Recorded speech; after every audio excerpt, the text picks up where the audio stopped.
afternoon, good morning, good late afternoon to some of you joining us across the seas. My name is John Carroll. I'm the CEO and founder of the Service Council, and you welcome to today's inService podcast series. You are in for a treat. We have my longtime friend and colleague, Eduardo Bonefont. Eduardo is the VP of Technical Services at Becton Dickinson. And I got to tell you, our friendship goes back maybe 20, 25 years almost now, Eduardo. Goodness it's gracious. A long time, yeah. We didn't have these whites back then, but through that career, through his career, I've been the beneficiary of learning, interacting with, supporting, and it's been a pure joy to watch him just break glass everywhere he's gone across his very impactful career. So we're going to learn more about that in just a second. And today, for those of you that are listening, if you are a current service leader, if you are an aspiring service leader, regardless, wherever you are in your career journey, today is a great session for you to interact with Eduardo, to extract some of the knowledge, some of the things that he's learned along this career.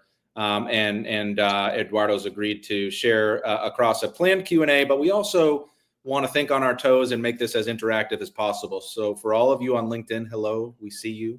And we welcome you to comment here and we'll get some live reaction. Eduardo's agreed to that. Today's podcast is being recorded. It will be accessible on whatever channel you subscribe to. It will be accessible on our LinkedIn page, on our website, wherever you get your stuff from. And without further ado, let's get into a really, really important topic. So Eduardo, warm welcome. I know and love you. The community knows and loves you, many of them. But for those that don't, maybe a quick introduction to yourself. That'd be great. Well, thanks, John. It's great to be here. And again, we've had a great long-term partnership. We were very young back then, but it's been great to not only watch us mature, but also all of us get better over time, and including the Service Council as well, and how many members we have now connected within your leadership too as well, into this symposium and forum too as well. So again, I'm Eduardo Bonefont. I have had a terrific 36-year career in 3 different companies, 16 years at GE, 10 years at a J&J ortho clinical diagnostics business, and now 10 years at BD. And I'm coming to you in this podcast. Also have some big news to share, and that is that I am retiring this summer. And I want to say that I'm fortunate, blessed, and grateful that I can achieve this milestone and retire early after this wonderful 36-year career. And I look forward to the discussion, but I've built some great partnerships and friendships over time. And also thankful for John to have me on the podcast here as I'm about to go into the sunset into my own personal life here coming shortly. Yeah, Eduardo, that's outstanding. Congratulations. I was aware of this, but I'm glad now the community is now aware of it. And for those listening, Eduardo has been a very instrumental part of our community. He was one of our founding advisory board members from way back when, all the way when we were just a thought back in 2009. So I can't even count the many ways he's impacted my journey. So thank you, Eduardo. The feelings are quite mutual. Let's get into your current position still while we've got a little bit of time left before your retirement. Why don't you introduce the company and talk a little bit about your current day-to-day role, and then we'll get into some other facets of the current job and position. Yeah, and I'll be brief. I mean, I think I do lead technical services for BD Diagnostic Solutions. We make equipment to diagnose disease, to diagnose health conditions, to diagnose cancer, bacteria, different solutions that are used into our hospitals, networks, and laboratories. But I have just a wonderful team that supports this mission. We have equipment out there that it's critical to our customers and our patients, and we have just a wonderful team, and I have the benefit of leading the entire end-to-end systems, people, journey, tools, and everything that we do in order for us to be able to provide great care to those customers and have equipment that impact patients in order for the equipment to stay up and be running at all times. That's outstanding. Now, you've always been kind of this visionary, kind of break glass type of guy, right? So I remember back when we first early met in our early friendship days, and partnership days. I had the benefit of visiting you up in Rochester at a previous position with Ortho Clinical at Johnson & Johnson. And, I remember that you were an early mover towards this predictive service environment, remote diagnostics environment, IoT. At the time, I think it was called machine to machine. That's how old we are. And you're doing similar things, and you have done similar things at Becton Dickinson in your current role. Where would you place Becton Dickinson on the maturity path as a service organization? To your point, when I started at Ortho Clinical Diagnostics, I mean, we had great systems and great tools. And it's all about innovating to that future journey when it comes to connectivity, predictive alerting. It was just enthusiastic to start that journey. But we had a strong baseline to grow from. When I got into BD and Becton Dickinson, it was a bit different. We didn't have the systems, we didn't have the tools, we didn't even have technology for us to be able to grow from. And we did some great things at Ortho, but that took me 10 years. And at the end, now I didn't have 10 years to wait. It had to be a huge acceleration process to be able to build what we needed in order to become a better service organization. We roll now 10 years forward from when I started, and we can say we have, most people would say that they're jealous of what we have. We have some terrific systems, terrific tools. We're connected end to end from our customers, our global regions, our distributors. We have great tools that can help us with technical support, parts planning. We've even implemented AI to help us with significant productivity challenge that we have in our phone support too as well. And in diagnostics tools, metrics, we got benchmarks. We know how to run our operations, and we also create a great customer experience. However, still, we are our own worst critic. We can look back and be proud of everything that we've done, but we do realize that there's more opportunities to become better, and that is the journey that we find ourselves today. And in the future, even after I'm gone, that there's plans and a roadmap for us to continue to enhance those tools, processes, and the people, and from an educational perspective too as well, to become better as an organization. So I'm not going to get to see that future roadmap, and particularly one of the things that I'm going to miss is how AI is impacting us, will impact our lives. I mean, that's going to be a terrific journey. I'm still going to stay close to it, but at the end of the day, I know that the plan's already there for us to be able to even to create a better tools and better journeys, and just re-improve everything to be able to create a better customer experience. Absolutely. The journey has just begun for Becton Dickinson. So, and your retirement journey is almost just beginning. So we'll keep following all the good work and all the seeds that you planted, and how Becton Dickinson continues to lead the market, if you will. Let's look at yourself individually, right? So, we all kind of, build purpose, like a purpose-driven life, and we have individual purposes, and hopefully those align with company purposes, and these things kind of, weave their way together. And I think our choices kind of lend a hand to that. How have you calibrated against your goals and objectives? Where do you land on, I set out to do X, I landed on doing Y and Z. How do you feel about the things that have occurred along this journey here? I think one of the most important things is to first know yourself, and once you know yourself, then you can calibrate yourself to where you want to be and where you want to be in the future. I'll go back to a story, and it's a small story. When I first started my first job out of college, I was sent to a very heavy union shop. Most leaders did not want to go there. I said, "Oh, this place is broken. You have to be super experienced." But I'm a risk taker. I would say, you know what? I've had opportunities, internships, and dealing with New York City unions and trades. If I can deal with New York City, I can deal with Ohio. And at the end, I took the job, and I mean, it required an exception process for me to get there to be able to take the role. But when I got there, I did notice that the shop was just broken. It was just deep demotivation. It was just bad metrics, bad performance. And at the end, it was just a miserable environment to be in.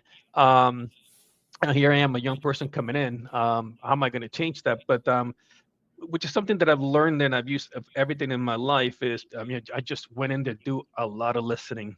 Um, I spend my time understanding, seeking to understand what they were going through, but they also find myself helping as well.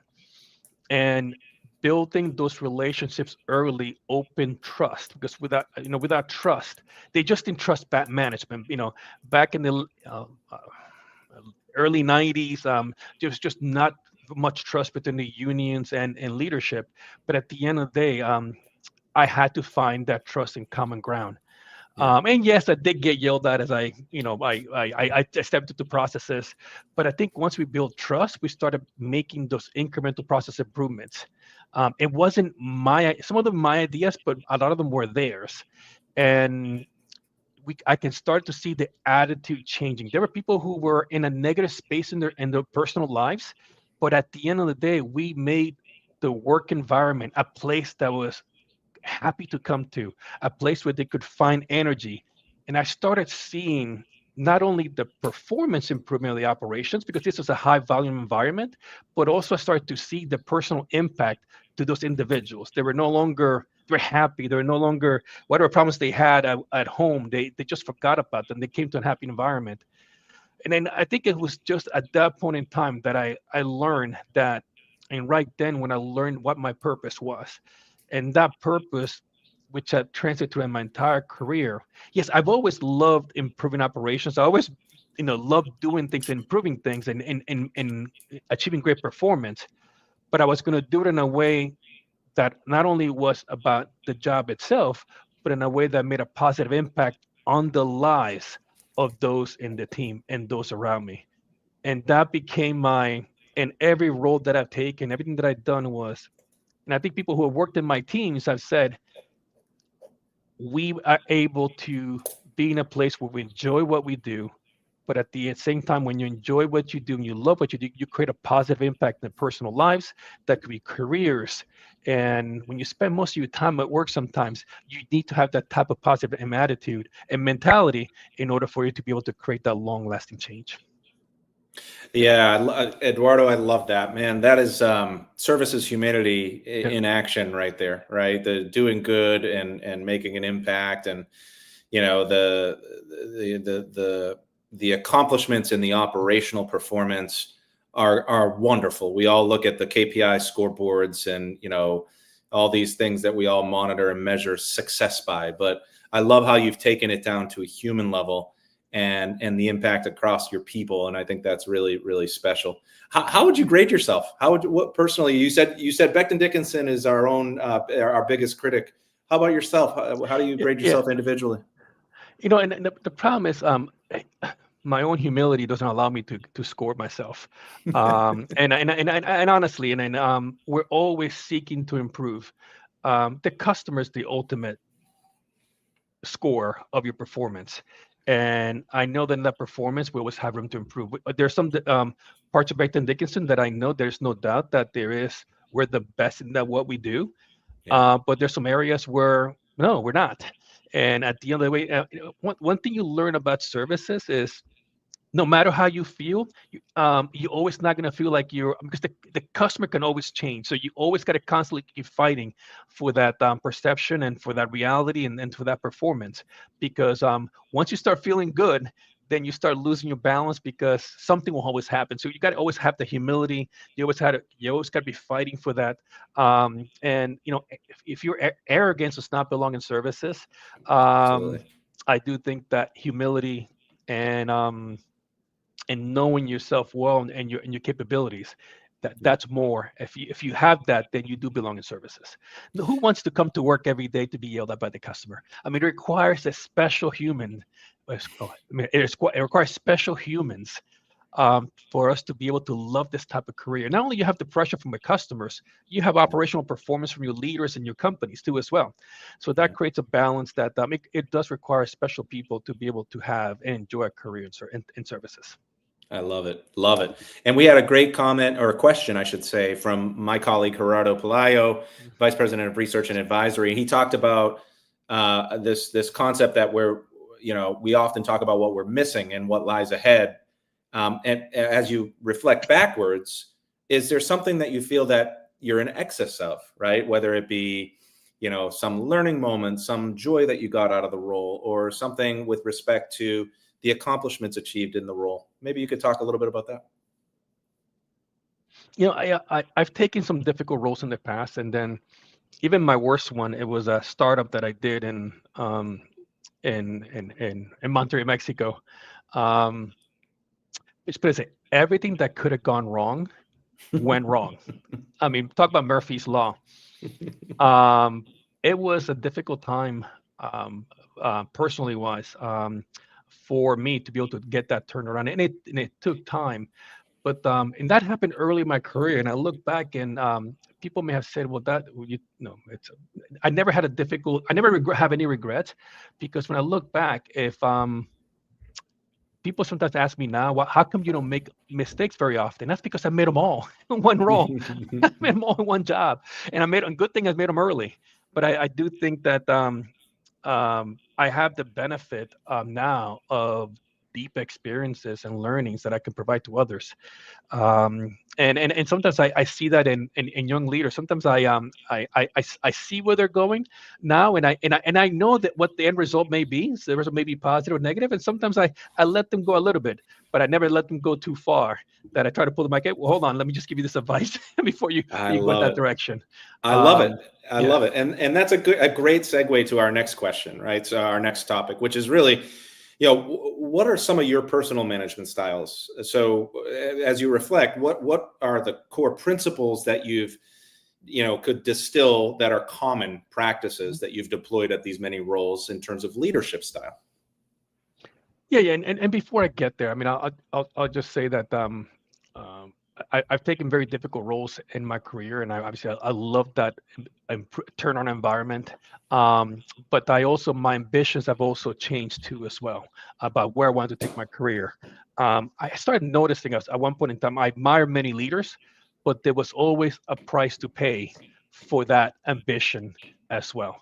And I watched some great leaders that I admired that had to deal with divorce, broken families, which is why at some point in my career I made a choice. Hey, first I had high ambition. Some of my career I said, you know what, I probably do not want to be that CEO or president, but I want to be that strong number two. Some love the spotlight, but not me. I love being recognized, but I don't need that spotlight. And I just one advice I give to people is, and this was given to me. You may have heard this in a book or something, because this leader wrote a book that your career is a marathon. It is not about how fast you get there, but are you going to still be standing in the race at the end? Are you going to be standing proud at the end when you finish your career? And I can look back and say that it's been a long marathon for me. And yes, I've had up and down, but at the end of the day, I wanted to make sure I came out winning ahead and performing better at this long marathon. Love it. Love it. Please continue. Yeah. Now going back to your question about personal management styles. I mean, I think the first thing I'll say, the first that sets me apart is my humility. I was born. My parents were hardworking, middle class, but if you look back and their beginnings too as well, and then most of my family, they're still below the poverty levels, and it's that's why I'm grateful for what I achieved, and they're proud of me too, and I'm proud of what they became, because it was their hard work, both my mother and my father, that I was able to learn what hard work looks like and what that could mean to be able to at least get us from a lower working class to somewhere that we could be able to afford what we had. So that what's got me. But I think as about personal leadership styles, there's a lot of business phrases that you may have read, and there'll be cliches that I'll just toss out here. But I know some people like to do visions and mission statements, but I do think that for me, it's an aligned roadmap. It's better than visions and missions. So I take that. I mean, sometimes I'll sit in meetings and people are detail and word for word what you're going to put in a vision and mission statement. But I think that aligned roadmap is what's best. Having your team, your crew, be aligned of what is the multi-year roadmap to change your environment. It's what we've done well.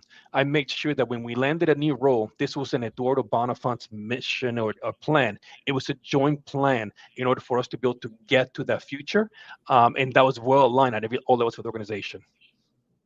I know that the cliche, and this is a leader's phrase that I learned. He was says, make sure you have a high say-do ratio. This is a very popular GE leader who said, what the say-do ratio means is you always basically follow on your commitments.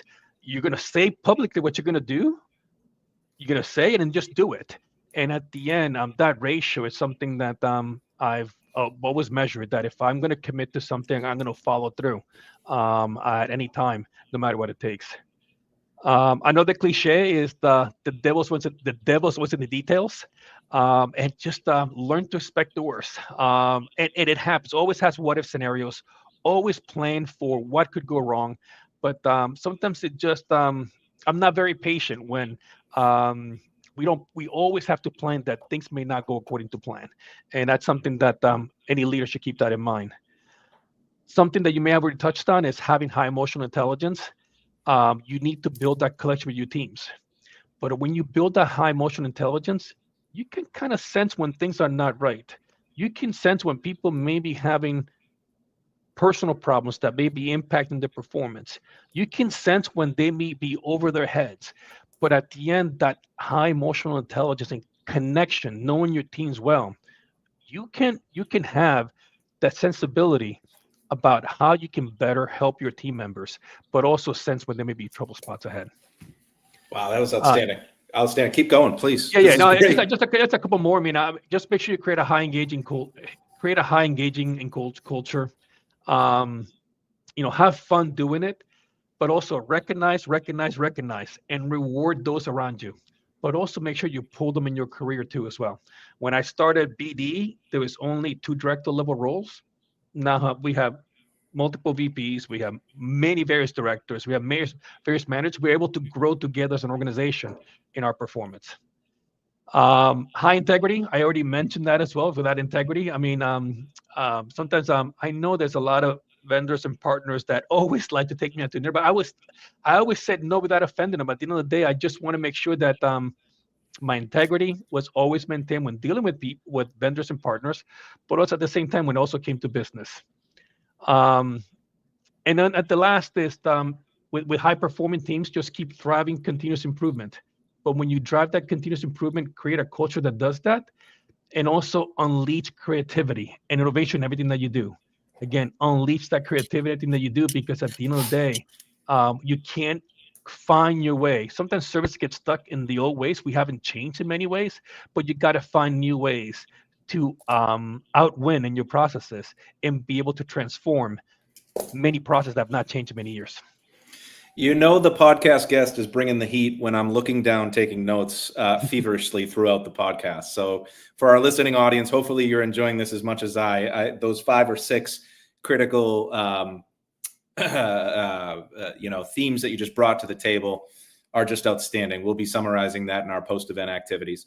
We talked about financial literacy. Mm-hmm. We talked about the importance of it, not only for yourself, but permeating that across the leadership team.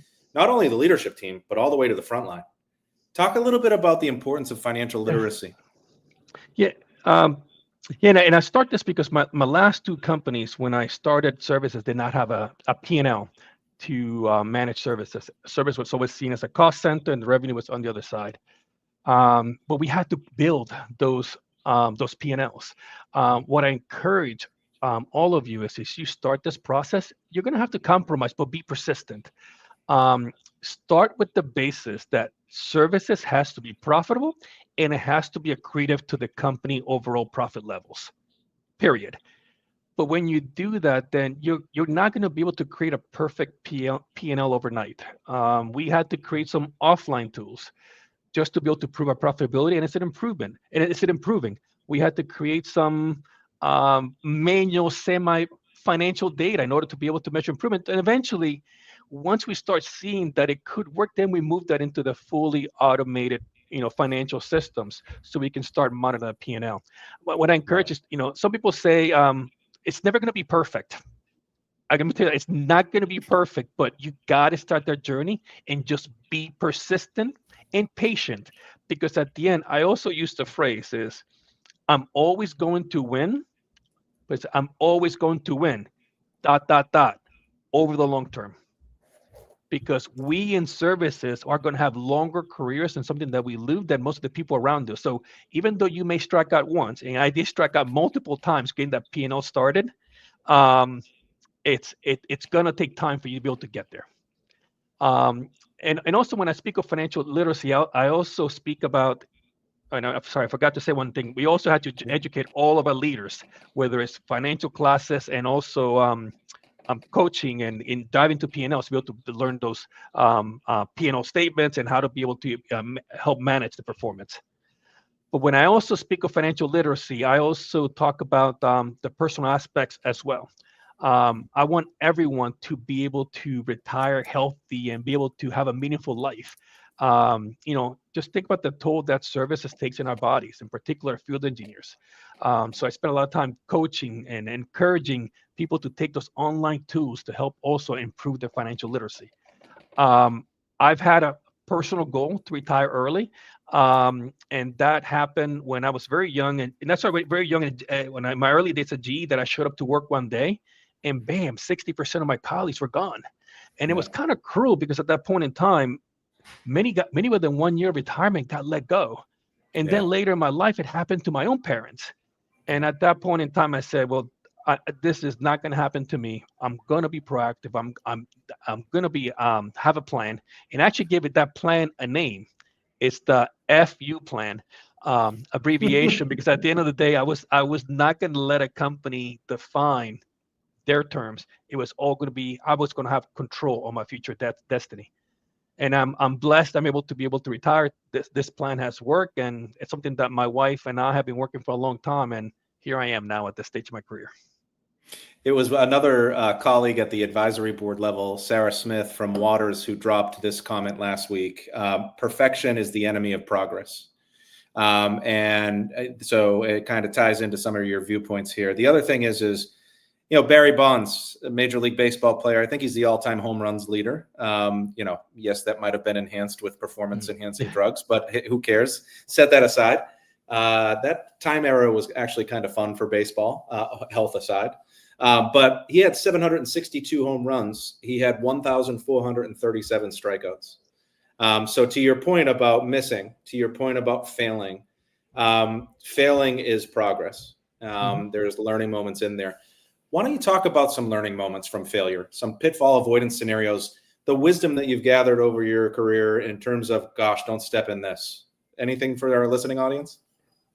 Yeah, and I mentioned some of them, but I think I'll leave with three things. I mean, I just keep changing things. I mean, take those risks and be persistent. As I mentioned earlier, we in service will outlast many people. Stay in the ring. We're always going to be over the long term. Some of you may notice that the culture around you moves slower, and that's okay. But I have learned that I'm always going to get what I want if I plan for the long term. So some of the tools that we've implemented, and whether it's BD or even at Ortho, they had 3-5 year plans, because eventually, when it was time to, we may struck out the following year to get them implemented. We were always going to win in the future to get those, and we always self-funded those tools. And obviously, in those bad times, always make sure you have a culture of high energy, fun, and high environment. Everyone wants to be accomplished. Everyone wants to be accomplished, and everyone wants to have fun at it, and everyone wants to be heard too as well. So just make sure that you encourage that, and at the end, just make everything better, and be creative and innovative how you work your way through those problems. There's and sorry, last, integrity and honesty are the ones that I also leave you. Just build a culture of helping others. I've always, when people ask my help, I've always been there, and I normally don't ask for help when I'm in trouble. But when I really do need it, I've had angels come to my rescue. And I look back, and they always say, well, it's like you are always helping us, but you never ask for help. But when I Yeah. do need help, I've always had angels to come to my rescue. I call them angels because at the end of the day, that's when you need it the most. um, and I'll leave with something too as well, that we do a lot of travel as service leaders, global service leaders, and we never know when our last moment on earth will be. I've always left my after telling my daughter and my wife that I love them very much, I always left my daughter with four things. Because you never know if I'm not around, how would she build her future? And I said four things to my daughter. I'd said, innovate in everything that you do, treat others like you want to be treated, live your dreams, and last, make us proud. And those four basic things that I was able to tell my child and my daughter at that point in time kind of summarize everything that I've always said here in the podcast, as far as how I want my legacy in order to be followed by my own family. That's outstanding. I'm getting all the feels here, Eduardo. That's pretty cool stuff.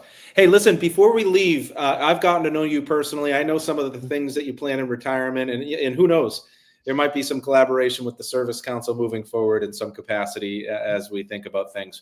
But many of your colleagues are here celebrating you, just as our community is. Here's an old colleague, Kip Harris. I didn't call you old, Kip. Sorry. A former colleague. How's that? Hi, Kip. Who reflected on the career together, and he was curious about something personal that you're looking forward to. So maybe you could leave our audience with something personal that you're looking forward to moving forward. That's great. But first, let me say that I wouldn't have had a great career without the support from my wife of 29 years, Wendy. It's been just a wonderful marriage over the long term, and then the support of my daughter, Victoria, as well. So I do appreciate their partnership to be able to. I could not be the leader I am without their support, and that kept me grounded and focused on what's important. Outside of work, I've learned how to sail, and I've done tons of boating. To this date, my wife and my daughter are better crew than anyone that I've ever sailed with. And that's what we're going to be doing as we go into retirement. We're going to be doing a lot of boating. I switched now to a powerboat. I've gone to the dark side. For those who are sailors, I switched to a powerboat. As you understand, it's be less stressful, but we can do more journeys. They would understand that. But I'm still going to be out there to mentor, coach, and teach any of my professional connections and those who have worked in my teams. I will be there for you. I'll repeat that again. I will be there for you to help out, because I'm not going to let go of something that's passionate, and I want to make sure that everyone can still be successful in this great career. And as I look back to what I will do in the future too as well, it'll be something where I can unleash my energy, my thoughts, and focus to helping others that are less fortunate. What that form would take and what that would be is still to be determined. And at the end, I'll leave it at that, because at the end of the day, it's like my job has been all my thoughts, brain power has been to my current career, and once I finish, it'll be unleashed for something else. But at the end, the good thing is I'm blessed and I'm fortunate, and I have that great gratitude that I no longer have to worry about my food and shelter in order for me to be able to take some of these personal ambitions, and that I could do this and now be able to I'll have a second calling, and that may not be professionally, and I'm looking forward to that second calling in my life. We're going to try and give the people what they want. We were going to land there, but we've got some inbounds here. Do you mind if we go a couple more Go minutes? ahead. Yeah, go ahead. All Yes. right, let's do this. So we've got Marcelo Silva who says, what 5 words, and I'm going to keep you to that, 5 words, no in between words, just 5 words that are critical, that you would say are critical for future service managers as they visualize 2035. 5 words. Embrace artificial intelligence to its fullest. I mean, that's 5 words, but if I had to go another topic, it would be services has not changed in a long time. We're at the journey where we could reinvent everything that we do. And I look forward to seeing all of you do in a new way, but we have no choice. I look forward to what that artificial intelligence can do for everything. So embrace it, own it, and just just drive it. Love it. Love it. Well, we've got a lot of thank yous and congratulations. This is a testament to all the goodness you've created in the businesses that you've worked in and for our business and our community. So thank you for those that have listened and interacted and celebrated Eduardo here today. Eduardo, I can't thank you enough. Really, you were part of the catalyst that made this thing happen, the Service Council, which I'm so profoundly proud of. And to be able to get a leader like you to get behind us and help us grow as we have, you're a big part of this. So thank you very much. And I'm grateful for your friendship. I'm grateful for your partnership. So thank you. It's been the pleasure of my career to be able to have these events with you. And at the end of the day, it's not only about you, John. You know that some of us have been together for a long time. It's been a great pleasure watching us grow and learn and be able to change the future state of services. But I look forward for this new generation to create something better than we have, and services need you. Outstanding. Hey, listen, he's Eduardo Bonefont. Congratulations. Let's celebrate Eduardo further as we go through social channels, revisiting this podcast. What a great resource for current service leaders, future service leaders. I hope you find it a benefit to spend a half an hour here with Eduardo and I. And it will be available on all the channels we talked about. Thank you for joining. We'll see you on the next episode. Eduardo, enjoy that boat. Take care.